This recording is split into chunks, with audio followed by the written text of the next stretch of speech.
Hey, thank you for joining me. Hope you're doing well. Magic is the power of influencing the course of events by using mysterious or supernatural forces.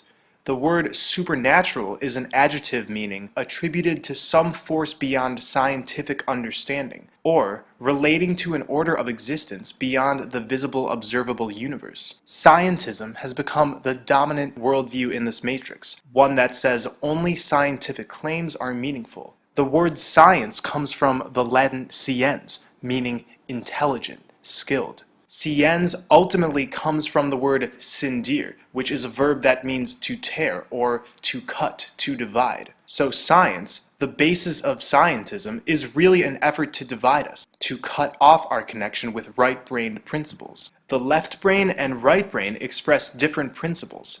The left brain is responsible for what science upholds: analytical thinking, order, and fragmentation. The right brain is responsible for creativity, compassion, and intuition. Scientism goes against the right-brained feminine principles by advocating an overuse of left-brained ones, and therefore it attempts to divide us. There is much beyond scientific understanding, and much beyond the visible, observable universe. When we stop observing the world only with our left brains and incorporate our right, we discover that these supernatural forces in the definition of magic are simply natural forces. Nothing is purely physical.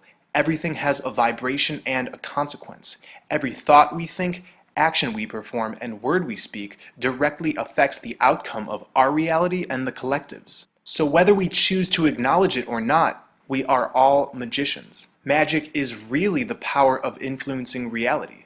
There are magical practices that involve the use of various elements, incense, oils, salt, but the basis of all of them is our inherent creative abilities and our use of thoughts, feelings, and words to manifest. White magic is benevolent, using our intent and powers of manifestation for healing purposes. Black magic is malevolent, using our intent and powers of manifestation for selfish or malicious purposes. The elite who run this world are generational dark occultists who constantly evoke entities and use curses, performing black magic in our everyday lives to further lead us into spiritual chaos. The civilization we're in has been shaped by the elite's black magic workings, which are vampiric in nature. And because we've agreed to many of their operations, most of us are consistently engaging in what I call everyday black magic rituals. One everyday black magic ritual is the consumption of animal flesh and fluids. What's going on right now is an ongoing animal holocaust. When we cage up animals in factories, we deny them an outlet to express their emotions and fulfill their destinies. They can't run around, relate to each other freely, and explore the world as they would like to. They can't do much of anything. Animals raised in slaughterhouses spend their lives in crippling anxiety, depression, and fear. Energy cannot be created or destroyed, and these energies stay within the flesh even after the animal is killed. So when we consume meat, we are absorbing these negative energies, their fear, their grief, and their confusion. The same goes for milk products. Even though the animal was not killed in the process, they still feel pain and sadness from being caged up and having their children kidnapped, a standard practice in animal agriculture. Our earth and sun powers all life on this plane. They infuse everything with life force, what some call prana. All life is tied to the ground in some way. Carnivores can only receive and digest this prana through consuming other animals, but those animals received their life force from the ground. We, however, are not carnivores. This is why we are not naturally attracted to raw meat, and this is why when we eat products with animal cholesterol, our risk for atherosclerosis goes up. Atherosclerosis only affects herbivores, and we don't even fit the definition of an omnivore. Humans are totally incapable of killing, tearing, and consuming raw prey with their natural biological equipment, as all natural omnivores do. Outside of a slaughterhouse, you can just hear the distressing cries being released. Again, meat eating instills these negative energies within us, contributing to much of humanity's feuds and division.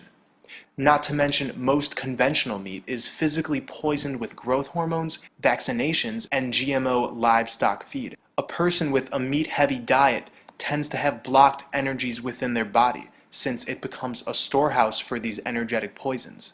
This is why many religions and spiritual schools throughout the ages have taught vegetarianism and veganism. Jainism is based on the principle of non-violence called ahimsa. Vegetarianism is considered mandatory for all of its practitioners. Jains prefer food that inflict the least amount of violence. It's also an integral part of many schools of Hinduism, with 34% of Hindus eating a strict vegetarian diet. Many Buddhists also observe vegetarianism, as instructed by the first precept. The first precept prohibits Buddhists from killing in general, and this includes people and animals. The Brahmanet Sutra, a text of Mahayana Buddhism, also prohibits eating meat. A disciple of the Buddha must not deliberately eat meat. He should not eat the flesh of any sentient being. The meat eater forfeits the seed of great compassion, severs the seed of the Buddha nature. Many followers of Sikhism follow and promote a vegetarian diet. Seventh-day Adventists strictly practice vegetarianism and many practice veganism. One of the main precepts in Zoroastrianism is respect and kindness toward all living things. In the sayings of Adarbad Maraspandan, the scripture states, "Abstain rigorously from eating the flesh of kine and all beneficent animals." It's no coincidence there has been so much alignment with spiritual growth and abstaining from flesh eating. Every time you buy a piece of meat from the supermarket, you're agreeing to the ritualistic enslavement and suffering of sentient beings. You are a sentient being. And the same way we agree to the imprisonment of animals when we purchase animal products, we also agree to the imprisonment of ourselves. Authority, which I'll expand on later in this video, is an illusion. Posing as having authority over another sentient being will always result in discord and suffering. When suffering is being done on a ritualistic scale, it's felt in the collective. While we can't eliminate suffering, we can reduce it as much as we can, starting with releasing our unjust authority over our animal brethren. Even farm-raised, grass-fed, and free-range animal products, while energetically better, still contain this control-based consciousness. So when we look into a restaurant or at a nice dinner patio, many of us are unknowingly witnessing a black magic ritual that started with suffering and ends with that energy being transferred to the consumer, changing his or her natural energy by muddying it with fear, aggression, and confusion. Another widespread black magic ritual is the consumption of alcohol. The word alcohol comes from the Arabic al-Kul. In Middle Eastern folklore, the al-Kul is the name of a ravenous, body-eating spirit, and we call strong alcohol spirits. Just like many flesh-eating outlets, we are surrounded by bars, restaurants, liquor stores, clubs, and entertainment venues that sell and promote the use of alcohol. When we drink alcohol, we are more likely to lose control over our emotions, concentration, intellect, and physicality. In short, our defenses come down and we become more energetically open. Negative energies can and often do take advantage of this loss of control and infiltrate our consciousness. Many of these entities are earthbound spirits that try to experience the effects of alcohol through openings in another's energy field. Over time, drinking alcohol can cause tears or a thinning of the aura. The mind becomes dulled and the slow deterioration sets in. When you walk into a bar or party with new eyes, you can see these are not simply humans having a physical experience of intoxication, but humans who are opening up their consciousness for negative energies to pour in. After all, they are drinking spirits. And for those who drink to the point of becoming alcoholics, it's easy to see how their lives begin to unravel. The connection with their spirits is being dulled by spirits. I want to make it clear that it's not the mere altering of consciousness which creates these negative effects and openings. Cannabis, psilocybin mushrooms, LSA, ayahuasca, and other natural substances, when used in moderation and with the intention of spiritual expansion, are incredible, valuable tools. Alcohol, however, does not have that same growth energy, and we can just observe. Those who are drinking become progressively depressed, aggressive, critical, and set in their beliefs. Alcohol is very seducing, like many black magic hexes are, but it can be summed up in the couplet, "Alcohol gave me wings to fly, and then it took away the sky." Another everyday black magic ritual we're all involved in is our addiction to accusation and conflict. The news networks and other forms of media constantly use subtle and not so subtle divide and conquer strategies to keep us fighting, enraged, and feeling helpless. They do this by manipulating us into being against something, whether it's a group of people, an ideology, or even ourselves. When we are against something, when our thoughts and actions are going against an idea, a person, a topic, anything, we are willingly surrendering our energy. Drama and gossip is marketed all around us, and this appeals to the elite's vampiric nature. These manipulations can be subtle.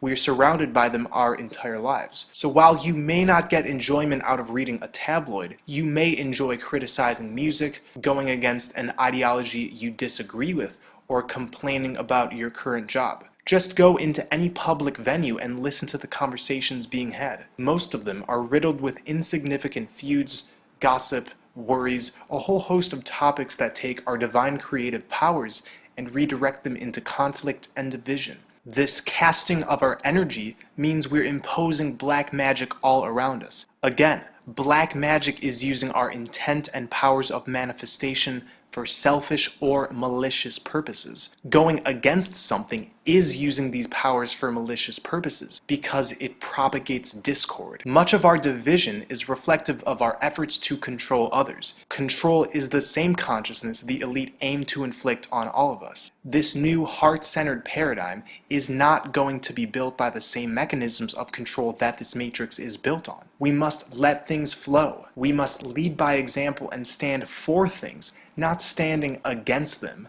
This doesn't mean disagreement is wrong. You can disagree with something, like I disagree with the ritual abuse of animals, but once it's taking energy from you, disagreement becomes toxic opposition. In my video on sacred sexuality, I explore how our vital sexual energy is being manipulated. Images of inverted sexuality is propped up all around us in the form of advertisements and entertainment streams. The goal is to implant inverted ideas of sexuality in the collective, so our vital energy is used for harm. This, by definition, is black magic. What else is heavily promoted? Toxic food. The foods marketed to us are of course full of toxic animal products with fear-based frequencies, but also chemical additives, over-processed ingredients, and unnatural forms of sugar and salt. The body and mind are directly connected. Consuming these heavily commercialized foods is violating the body as much as it is the mind.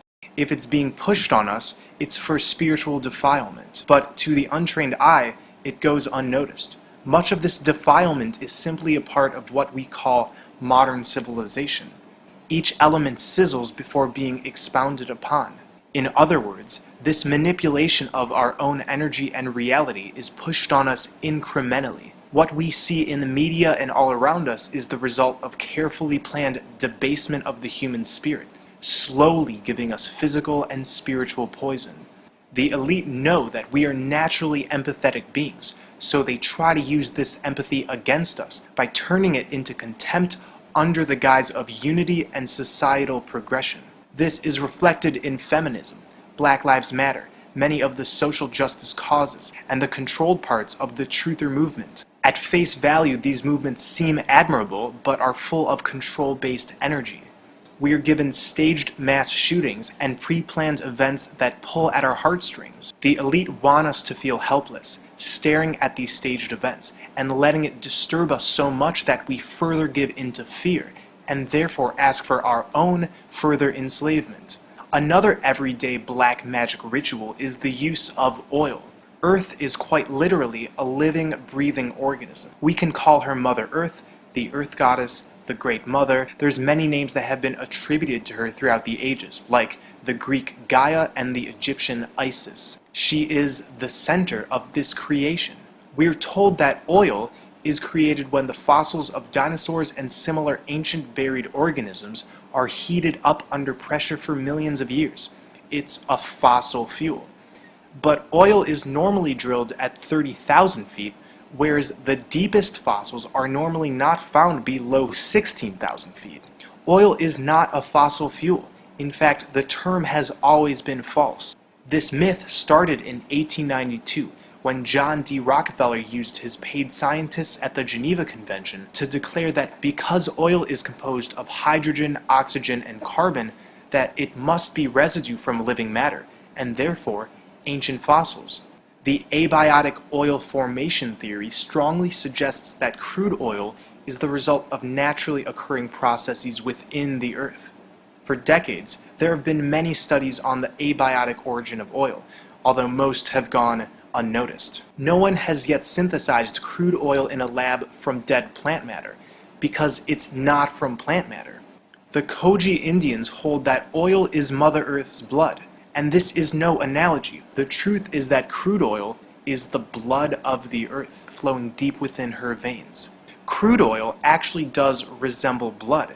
It hardens upon exposure to air, just like how human blood scabs upon exposure. Both oil and blood have thick, sticky consistencies that have a gelatinous quality. Within oil, there is naturally occurring bacteria. In the same vein, pun intended, our blood is full of microscopic, naturally occurring pleomorphic bacteria. A gallon of crude oil weighs anywhere from 7 to 8 pounds. A gallon of human blood, depending on the person, can weigh anywhere from 6.8 to 8.2 pounds. Mother Earth still has abundant reservoirs of her blood, her oil, constantly regenerating it, just like the human body regenerates blood when it's donated or lost. But if we suck her too dry, she can't regenerate fast enough. The extraction and use of oil is literal vampirism, feeding off of Mother Earth's blood for use in our technologies. So since the dawn of cars, we've had alternatives to crude oil. Oil interests are huge, but it's not simply money that propagates the industry. Behind the scenes lies a parasitic philosophy of intentionally extracting Mother Earth's blood. This is why the whole of modern society is completely dependent on oil and the materials produced from it. Along with pollution, the cutting down of trees, and other environmental woes, it's all a war on Mother Earth, representative of the war on the divine feminine, the right-brained principles that have been covered up with fear, control, and scientism. The same way oil is the blood of the earth, trees are like her lungs, filtering and cleaning the air. We are like the microbes on Mother Earth. When we maintain healthy bodies, our energy goes to the many microorganisms and bacteria throughout. It's a positive symbiotic relationship. The bacteria in our body naturally provides protection against infection. But when we have a weakened immune system, this relationship weakens, and the bacteria cannot assist in doing their proper jobs. Likewise, we are the caretakers of Earth. When we take care of Earth properly, it's a loving relationship that benefits both. But when we are weakened, we as microbes become parasitic. Look at a baby. A room can be full of adults, but once a baby enters, we notice a shift. All of a sudden, many of us want to make the baby laugh. We are awestruck by its beauty and untouched nature. Along with our natural protective instincts, we are also identifying with the baby's innocence. The baby reflects that which has been lost in much of humanity. Babies automatically reject the cold, masqueraded nature of the system. They deeply feel energy and are still intact with their clairvoyance and telepathy. But indoctrination, which aims to shut off the feminine, right-brained principles, begins early on, shielding our children from the world and instead manufacturing the version of them that society wants. Well before they're adults, most have been imprinted with the ideas that the world is a manipulative, selfish place, instilling a scarcity-based consciousness which is based on the foundation of fear. The innocence that was once seen in the baby has now been hidden. The emphasis in education is to think solely with our brains. But what about our hearts? The heart actually functions as a type of second brain. When we feel through our hearts, we become more in tune with ourselves and our true intelligence. We've all heard the phrases, think with your heart and follow your heart. When we say, get to the heart of the matter, we mean get to the essence. The heart allows us to feel what is best at an internal level, connecting us to our intuition.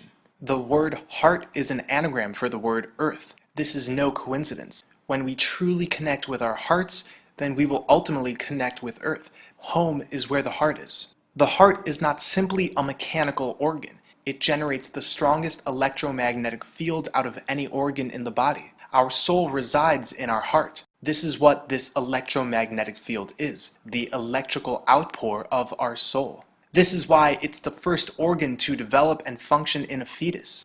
The spiritual teacher Srila Prabhupada sums this up perfectly. The individual atomic soul is definitely there in the heart along with the super soul, and thus all the energies of bodily movement are emanating from this part of the body. The black magic rituals of consuming animal products and drinking alcohol over time damage the heart. This is proof that these practices dull the connection and processing of information between these avatars and our higher selves. Let's get back to babies. Babies have unaltered, decalcified pineal glands. Ancient esoteric schools have long known this area in the center of the brain to be a type of stargate, a pathway between the physical and non-physical planes. It's also been known as the mind's eye, or third eye. Toxic food, poor nutrition, weak immunity, and fluoride are to blame for the rampant calcification of the pineal gland worldwide. A blocked pineal gland is associated with many disorders, mentally, physically, and spiritually. When our pineal gland is calcified, it's harder to receive direct contact from other planes of existence, and therefore any spiritual guidance we could be receiving from these planes is severely dampened. Here's 3 quick tips to decalcify your pineal gland. It's really not that hard. Eat a healthy, balanced diet, preferably free of animal products. Eliminate all forms of fluoride, including conventional water and toothpaste. And most importantly, get in the sun. Sunlight activates the pineal gland and is the best way to stimulate decalcification. Sun gazing can do this quicker than any other method, although I recommend you do it correctly, beginning when the sun is low in the sky, starting 10 seconds on the first day, adding on 10 seconds each day, moving upwards to 44 minutes, and then switching to 10 minutes 3 times per week. The shutting off of our pineal glands, as well as the concealment of processes how to awaken them, is blatant black magic. The biggest part of this everyday black magic is the redirecting of our attention toward illusions.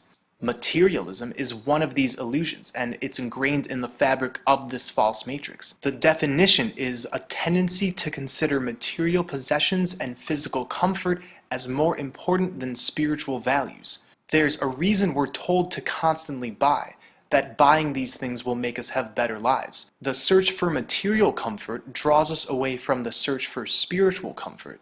No matter what products we cover our bodies with, decorate our homes with, or buy for enhanced convenience, none of these will ultimately gratify us. If we want freedom from boredom, pain, misery, worries, anxieties, then the only solution is to change ourselves.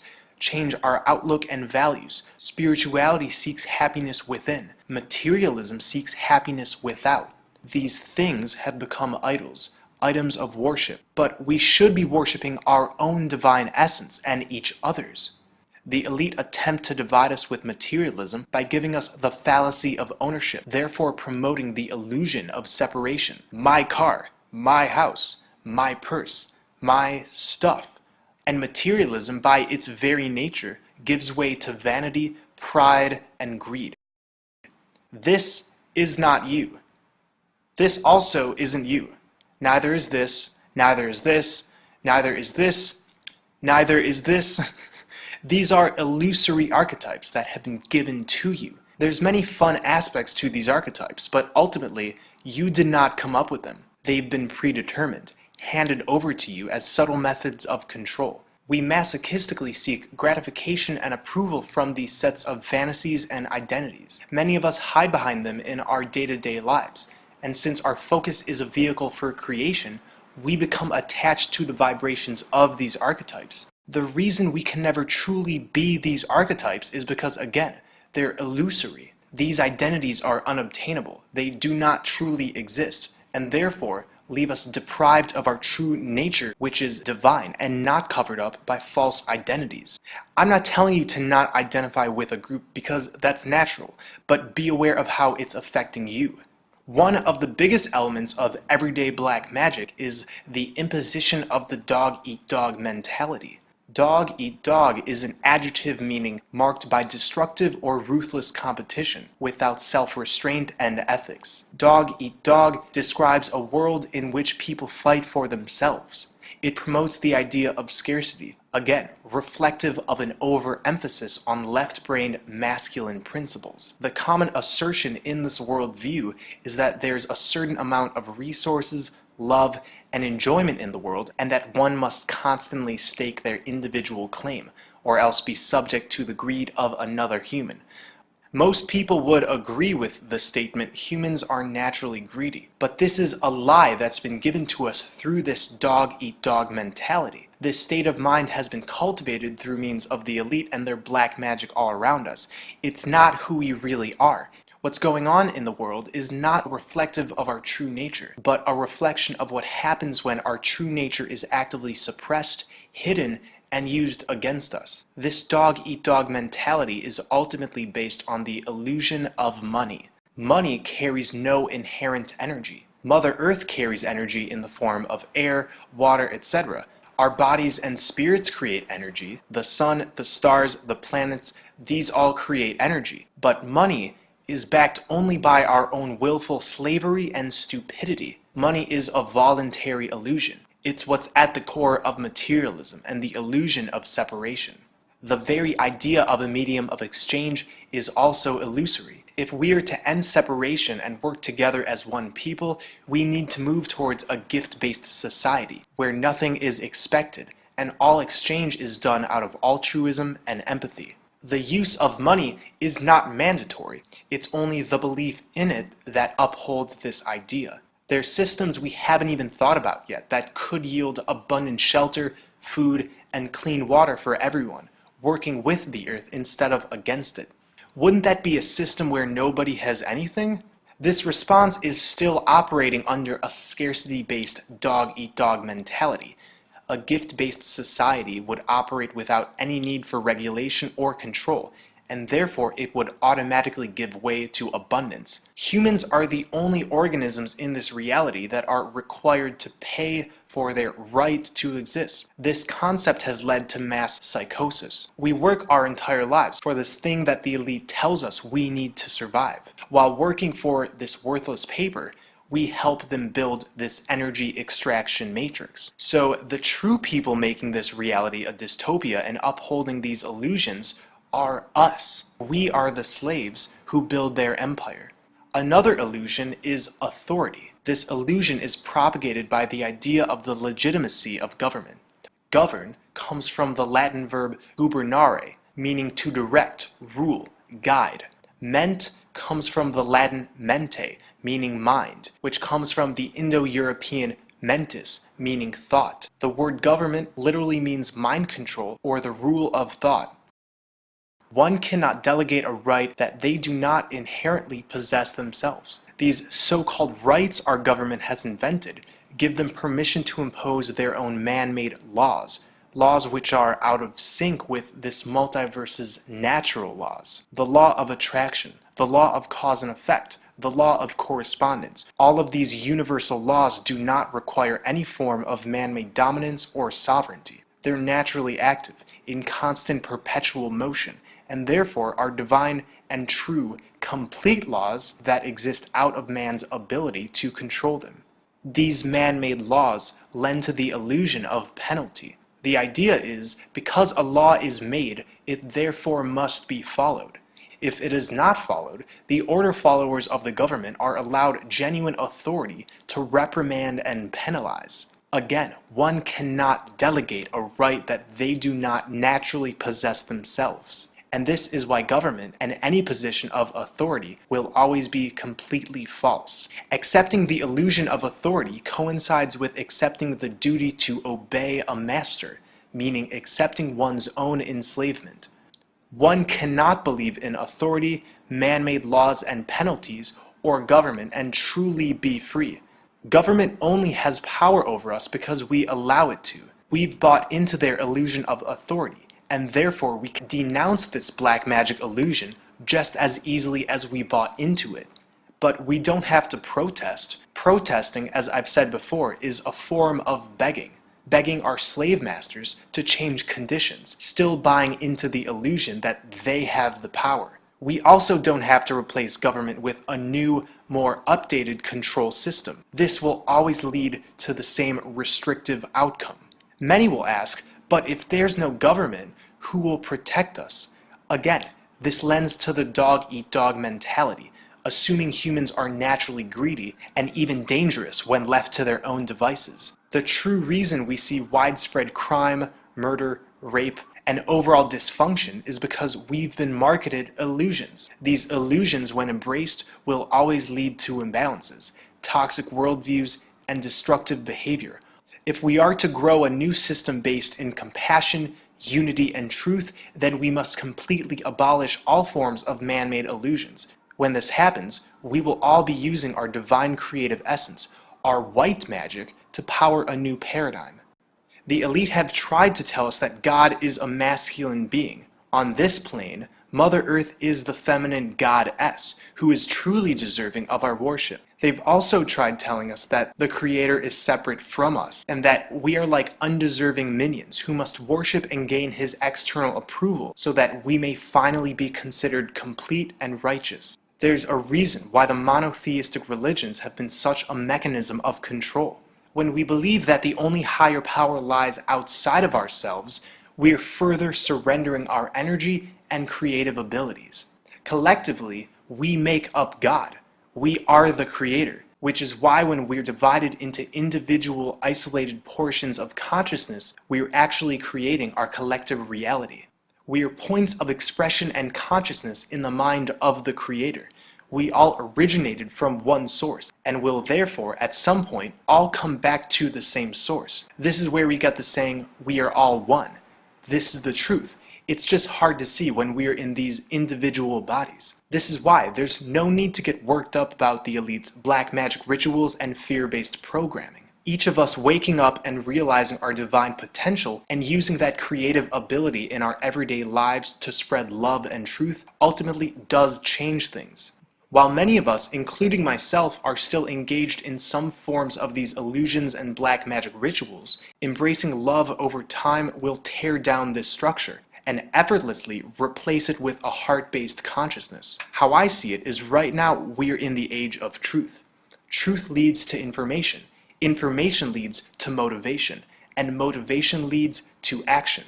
We cannot fight fire with fire. We must break free and let the fire burn where they're standing, eventually turning into an ash that we can spread and from it grow new life. Darkness is a great teacher, and that's why the more they throw at us, the more chances for mass awakening we have. We can transmute everything around us. We can hold up our water, our food, speak towards the sun, towards any element, and profess, I intend to bring forth heaven on earth, allowing these vibrations to pervade all throughout our lives, transmuting ourselves and the world in the process. So once again, thank you for watching. Stay well and centered. I love you all.